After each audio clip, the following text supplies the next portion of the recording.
The New Species, Chapter 28. Subject, Nav Officer Kron. Species, Urakari. Description, reptilian humanoid. No tail, 5 foot 3 inches, 1.6 meters, average height. 135 pounds, 61 kilograms, average weight. 105-year life expectancy. Ship, RSV, Onasenal. Teeth exposed. Location, Rigara. I had been very fortunate. First, my recovery had taken less time than expected. I worked hard on my rehabilitation, but I suspect the human medical intervention deserves the majority of the credit. I had missed the chance to ship out with my sister, and command seemed to be dragging their heels on my back-to-action paperwork. But then fortune smiled on me again, and I ran into Ambassador Uluni. I had no idea that the shiphead's sister was an ambassador.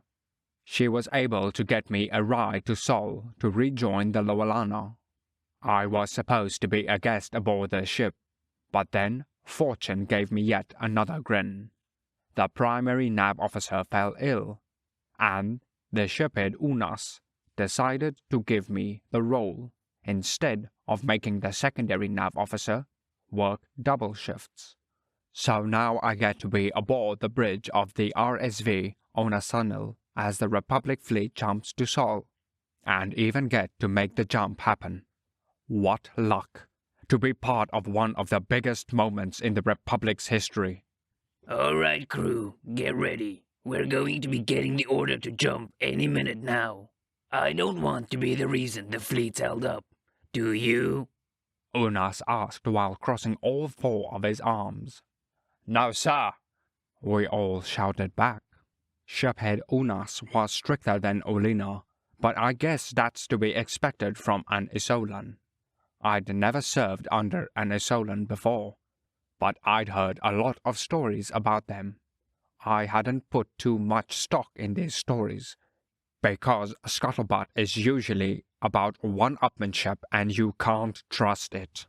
Even so, the stories had made me nervous when I saw my orders. I didn't want to end up doing push-ups the whole time I was aboard. Nav Officer Kron, how are you doing? The shiphead asked. I turned to look at him and responded. We have the coordinates locked and ready to go once the order is given. We've also got the FTLD already charging up.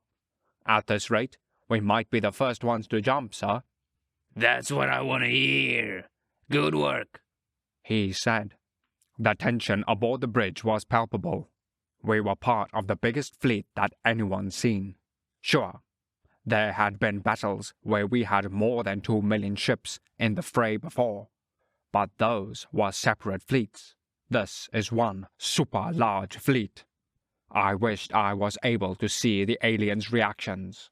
I remember how shell-shocked Ulina had been about pretty much everything to do with the United Systems, and I smiled to myself. I guess it's their turn to be a little shell-shocked. I watched as the FTLD indicator filled up. Conditions were prime for the jump. We were all set and ready to go. I looked around the bridge at the other officers. The Onasenal is a mixed-species vessel, which was a novel experience to me. So many different types of people working together in harmony. If it weren't aboard a machine of war, it would be downright heartwarming. There was significant data that indicated that multi-species vessels performed better than single-species vessels. But they're still not a common occurrence. That was probably because of the Republic's home system first policies. Each species is expected to invest in the defense of their home system before they begin contributing to the Republic fleets, which results in naval officers that are trained to work with other officers of their own species. I had only ever served aboard Urakari vessels, same as my sister. Well, actually, that might not be true any longer. She might be working with the humans now. I hope she's okay. Nah, Of course she is. Working with tech like the humans would keep her entertained until we were reunited. For sure. I wonder if she misses me as much as I miss her. Alrighty, boys, girls, and everything in between. We've got word that we're good to jump. On my mark, said Unas. 3, 2, 1, mark. I initiated the jump to warp and checked our readings. I looked back at the shiphead with a grin and said, "We were the first to jump, shiphead." He grinned back. Excellent. Then we'll be the first to arrive. The bridge fell into silence. Everyone seemed to be holding their breath, nervous about what we'd see when we arrived. The only sound was the occasional soft burp from the midshipmen and the crew. The jump seemed to drag on and on when suddenly we arrived. I confirmed our location, outside of the Sol system, and scanned as much as I could within the system. But our sensors were built for combat, so I didn't get much data. What do we see, Kron? Asked the shiphead. We've got the system layout, and there's ships in it. Can't tell if there's weapons fire or not. I also can't tell how many ships there are, but there's multiple groupings. The shiphead grunted. They had us jump pretty far out. Did they do that on purpose to avoid our sensors? How do they know the range? Our intel head, a juntor named Crintunius, spoke up in the monotone voice indicative of his species. Probably not, shiphead. They likely had us jump this far out to make certain we would not be affected by the reported warp disruptor technology. However, it is almost assured that they know our maximum sensor range. The rest of the fleet arrived alongside us as the shiphead asked, What do you mean? The intel packet we got said that the United System scanned the Lower Lana to be able to translate between the Urakari aboard and the US. Even we are able to determine a ship's sensor range with a good scan. I'd be surprised if they weren't able to. Onas tapped his chiseled jaw in thought as an alert sounded from his console. He leaned over and opened a message, probably from the squadron leader. He scanned the message with a neutral expression until he hit a certain part which made his eyes widen and his jaw drop. His look of surprise lasted only a moment before he shook it off and turned to me. Sending coordinates to our next jump. There's no fighting in the system, so we're to be positioned where we'll do the most good, he said. Understood, shiphead. Entering coordinates and charging the FTLD, I responded. Then, almost casually, he said, I should probably let you all know before you see it on the sensors, but the United Systems apparently has 5 million ships in the system. Silence once again took over the bridge. I continued to do my task only because it was muscle memory. 5 million? How many fleets is that? How large is the upcoming battle expected to be? We jumped once more, and I confirmed on our scanners what the shiphead had told us. 5 million vessels of war, and they'd mustered before we could muster our fleet of 2 million. The United Systems seems to be very efficient, in a terrifying way. We took our positions and awaited further orders. There was muttering among the bridge crew, primarily about the aliens and the battle to come. The shiphead was engrossed in his comm terminal, so he didn't tell all of us to shut up. Hey, Kron, you've met the aliens, haven't you? Asked our lead engineer, a Kinran named Tothe.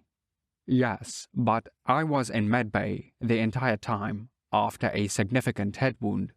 It's pretty foggy, I responded, taking care not to stare directly at her.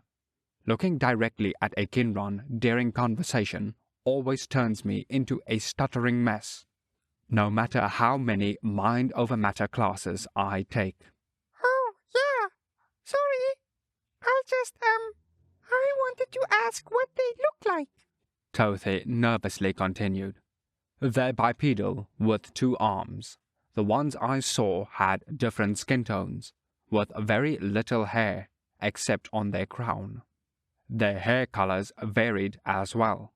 They've got 2 eyes, 1 nose, 1 mouth, a mostly flat face, 5 fingers on each hand, and a mixture of flat and pointy teeth. I remember one of the nurses smiling at me with her teeth, and it had a soothing effect to see the flat teeth. I said, "Oh, but that's just humans. I didn't get to meet any of the other ones." The humans sound pretty interesting. I'm wondering about the gaunt, though. The intel packet says they have 4 legs and 2 arms, kind of like the opposite of an Isoden. Oh yeah, you're going to be leaving to rejoin the lower Lana, right? She asked. "Yes," I responded. So you might be able to meet more aliens. So hey, I was thinking that maybe you could, maybe take some pictures and send them to me when you get the chance. I'm super nervous about meeting the aliens, and I figured that it'll happen eventually. So I want to be as prepared as possible, so I don't freeze up and make a fool of myself and the Republic and... She paused, catching herself ranting. Well, anyway, if I give you my contact ID, will you consider it? I couldn't help but smile. The first time in my life that a non-relative female had given me her personal contact ID, and it was one I couldn't even look directly at, not to mention the biological incompatibility. The universe has a twisted sense of humor. If they're fine with it, and I get a chance, I'd be happy to, I responded. I heard a chitter of happiness from her as she began to bombard me with thanks and follow-up questions. After a few minutes, the shiphead finally called for everyone to quiet down, and we all got back to our respective responsibilities. He informed me that I'd remain the nav lead until the previous one recovered, which would be a couple of days at most. Things were business as usual from then on. I spent my off time unsuccessfully trying to get in contact with my sister. I kept getting error codes that I didn't recognize. I wrote it off as the Thanatos shielding affecting personal comm units and tried not to worry. 3 days later, I was finally aboard a shuttle on my way to the aforementioned behemoth to reunite with my sister and my crew. The shuttle in question was of US design, apparently for transporting diplomats. It was really nice, but I felt massively out of place, like going to a fancy restaurant in a cheap tunic. There were comfortable seats, tables, and even a convenience fridge that was stocked with human snacks and drinks. The thing that stood out to me the most was that this shuttle had windows. Big viewing windows that allowed you to see just about everything. It was breathtaking. I knew we were moving, but the stars and planets didn't seem to be at all. It just hammered home how big it all is. It made me feel small. This feeling intensified as the USS Thanatos came into view. At first, it looked like any other ship, but then it kept getting bigger and bigger. Soon, it took up the majority of my view. Then, all of my view as we docked. Once the shuttle stopped moving, I had a look around the docking bay we were in and spotted a human frigate. I didn't realize what it was at first because of how large it was. But here it was, parked as if it were just another transport. By the sun, how did they make all this? An alien that looked a lot like an Oyan greeted me. I was then transported via a much smaller shuttle, that they called a bus, to a large room that kind of looked like a cafeteria and told to wait. They asked if I needed any refreshments, but I didn't know what was good or not, and wasn't really feeling hungry or thirsty, so I declined. Then they left me alone to my thoughts. As I waited, I wondered what adventures they had been on. It had only been a week, but a lot had been happening very quickly as of late. I also wondered if she had been getting along with my replacement. Ulina had told me that it was a Midkapins, who had been the second on the ship that Ambassador Uluni had arrived on. I didn't envy them. Serving aboard a species-owned vessel as a different species can be rough. I like to think that my crew members were good enough people that they wouldn't let that stand in the way of being polite, at least. I looked towards the doors. I knew it would take some time for them to arrive, but the passage of each minute seemed to take hours. I caught myself fidgeting multiple times. First, I was tapping my foot on the ground, then pumping my leg, then wriggling my hands. Finally, I stood and began pacing to keep myself from looking foolish. It was as I was facing away from the door that I heard the soft sound of it opening. I turned quickly to see who it was. Kran! Kren shouted as she ran up to me. Kran! I shouted and ran up to her. We collided into a hug and fell over laughing. Even though I was laughing, I still had to hold back tears of relief. She was okay. Thank the sun, she's okay. I wiped my eyes and noticed that she was doing the same. Why are you crying? She asked. You were basically on vacation. Because I was worried about you, Dlaka. Feces-covered fertilized egg. You went into battle without me. I responded. What are you crying about? I was worried about you. You had a wound that was so serious that you had to let me go into battle without you. Fucking cloaca. Why the hell would you be worried about me? Because you're just so damn dumb. I said with a laugh. How could I not be worried? Without me, the odds of you somehow destroying the ship increase drastically. She hugged me tighter and said, You're a real piece of shit. How can you say I'm dumb when your brain is broken now because you were too slow to dodge? We both laughed as I tried to think of a comeback. I was beginning to worry that my brain actually was broken when I noticed Shepard Ulina, Luna, and a Midkapins had followed my sister into the room. Ulina and Luna were smiling, and the Midkapins looked concerned. A typical reaction to seeing my sister and I interact. Hello, Shiphead, I said, with an attempted salute. My sister had my arms pinned. Hello, Kran. Glad to see you back in action. Sooner than expected. You sure you're cleared for duty? He asked. Yes, sir. Got my clean bill of health and everything. Met your sister aboard the station, and she expedited my transport. Came in with the fleet. I got to initiate the first warp here, I said with a grin. Olina laughed. That makes twice that you've initiated a warp to Sol. At least it was on purpose this time. We all laughed, and my sister released our hug with one last tight squeeze. Once we had regained our composure, the shiphead gestured to the Midkapins. This is Enola. He's been filling in for you while you recover. He'll be acting as your second, until we are able to return to Republic space and debrief. He said. Nice to meet you, Enola.